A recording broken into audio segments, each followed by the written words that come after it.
मेरठ में science and technology के क्षेत्र में अंतर्राष्ट्रीय सम्मेलन का आयोजन किया गया। प्रतापपुर बाईपास स्थित मेरठ इंस्टीट्यूट ऑफ टेक्नोलॉजी में आयोजित इस 2 दिवसीय सम्मेलन में देश विदेश के वैज्ञानिक, शोधकर्ता और शिक्षाविद शामिल हो रहे हैं। कार्यक्रम का शुभारंभ आईआईटी दिल्ली के प्रोफेसर डॉक्टर अनुराग शर्मा समेत अन्य अतिथियों ने किया। सम्मेलन के पहले दिन 75 शोध पड़तों पर तकनीकी सत्र आयोजित हुए। आयोजकों का कहना है कि इसका उद्देश्य युवाओं में शोध संस्कृति को बढ़ावा देना और नई तकनीकों को बेहतर मंच उपलब्ध कराना है। देखिए हमारे सहयोगी उज्ज्वल रस्तोगी की यह खास रिपोर्ट। अच्छा सर, अपना नाम और डेजिग्नेशन बताते हुए आज जो कार्यक्रम रखा गया है उसके बारे में बताइएगा। मैं डॉक्टर के Likhan, director of this institute, Meerut institute of technology. और आज का जो प्रोग्राम है ये 2 दिवसीय इंटरनेशनल कॉन्फ्रेंस है और टॉपिक इसका बड़ा रेलिवेंट है। ये टॉपिक है recent invention in science and technology.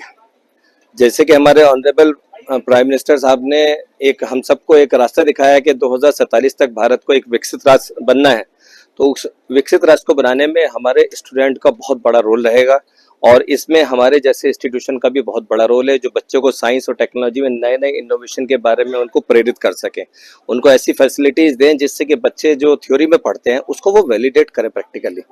और इसके अलावा हम बच्चों को इस तरह भी मोटिवेट कर रहे हैं कि वो बच्चे स्टार्टअप की तरफ जाएं, इनोवेशन की तरफ जाएं, एंटरप्रेन्योरशिप की तरफ जाएं, क्योंकि विकसित भारत तभी बन पाएगा जब बच्चे नई नई टेक्नोलॉजी का इस्तेमाल करते हुए कुछ नए इनोवेशंस करें। और जैसे कि भारत का पिछले कुछ समय में इनोवेशन में रैंकिंग बढ़ रही है, तो हमारा बहुत अच्छा मानना है इस बारे में कि हमारा भविष्य, हमारे देश का भविष्य बहुत अच्छा है, क्योंकि बच्चे आज की डेट में बड़े क्यूरियस हैं। पहले ज़माने के और आज के ज़माने के बच्चों में क्यूरियोसिटी में बहुत डिफरेंस है, क्योंकि आजकल इनके पास इंटरनेट है और इंटरनेट पे हर सुविधा, हर नॉलेज, हर चीज़ मिलती है। तो इसलिए 2 दिन का उद्देश्य, पर्पस यही था कि हमने रिसर्चर, साइंटिस्ट और बाकी जो हमारे इंडस्ट्री पर्सन्स हैं और आईआईटीज और बड़े बड़े रेपुटेड इंस्टीट्यूशन के प्रोफेसर्स को हमने इनवाइट किया, जिससे कि एक ब्रेनस्टॉर्मिंग सेशन हो सके, टेक्निकल सेशन हो सके। Emeritus Professor, Indian Institute of Technology, Delhi. And many young faces here. It's my proud privilege to be here. I'm very happy to be at this conference. When Sachin asked me to come, I had not come to this place earlier, so I thought let me go and see the new people, new faces, new acquaintances. Life is about that, meeting new people, making new friends. अपना नाम और designation बताते हुए जो आज यहाँ कार्यक्रम रखा गया है उसका उद्देश्य क्या है और ये जो कार्यक्रम रखा गया है इससे बच्चों को क्या क्या लाभ मिलने वाले हैं? हिंदी में ना?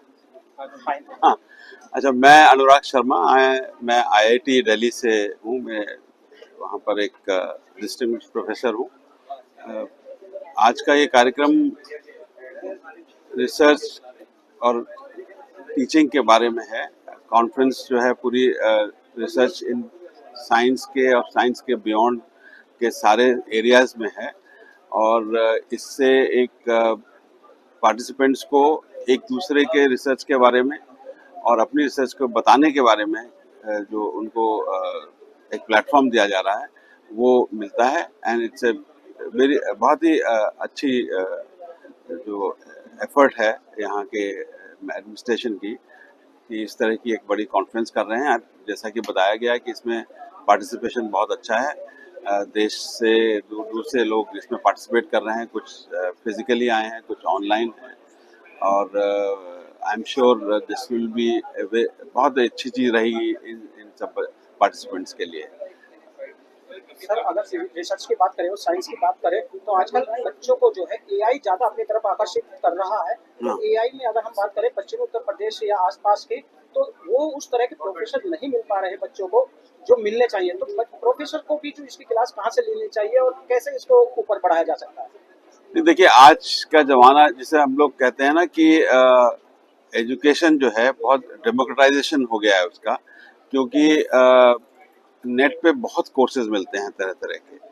तो ऑफ कोर्स ये मैं नहीं कह रहा कि जो फिजिकल टीचर है उसको आप वो सारा रिप्लेस कर सकते हैं, बट अगर उसको नहीं मिल पा रहा है तो यूट्यूब पे बहुत कोर्सेज हैं, तरह तरह के कोर्सेज हैं आजकल मिल जाते हैं, उससे शुरुआत कर सकते हैं और उसमें किसी लेवल तक पहुंचने के बाद फिर वो किसी टीचर से, किसी इंस्टीट्यूशन है, IIITs हैं, IITs हैं, NITs हैं, वहाँ किसी से कांटेक्ट करें कि हम जो है इतना हमने पढ़ा है, इतना चीज़ें हैं, हम थोड़ा और सीखना चाहते हैं, 15-20 दिन, एक दिन के लिए वो उनके पास जा सकते हैं।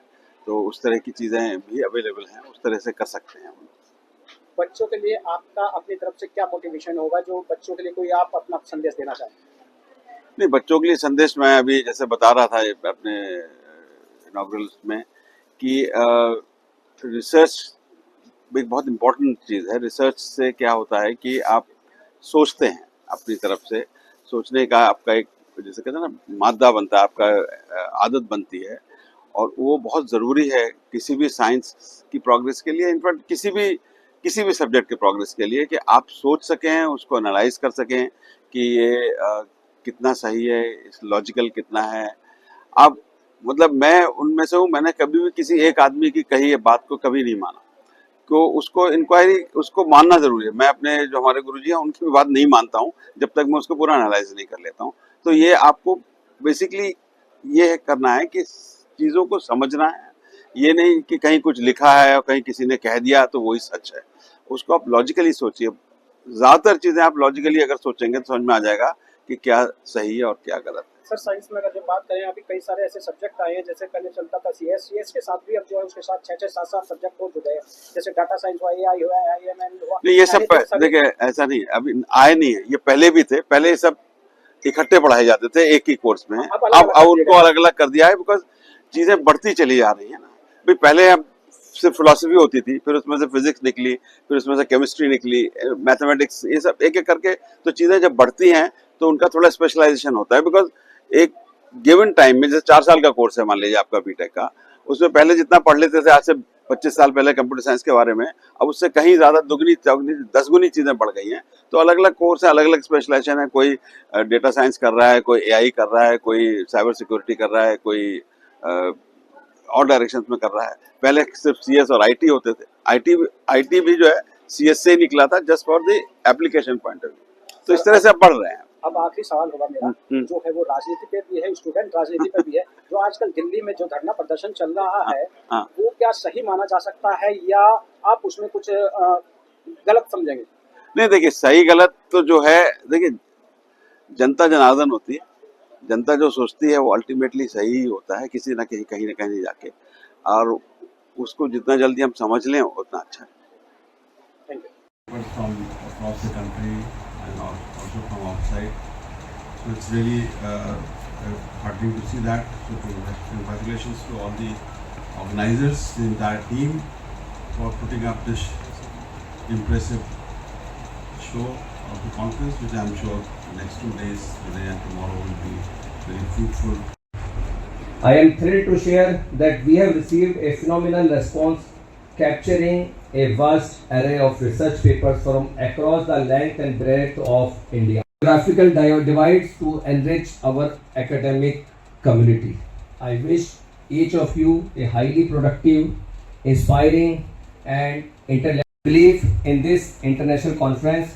Your guidance and backing provided the foundation for everything we achieved here today. We are express my sincere gratitude to our dedicated members of organizing team, whose tireless efforts have brought this ambitious event to life.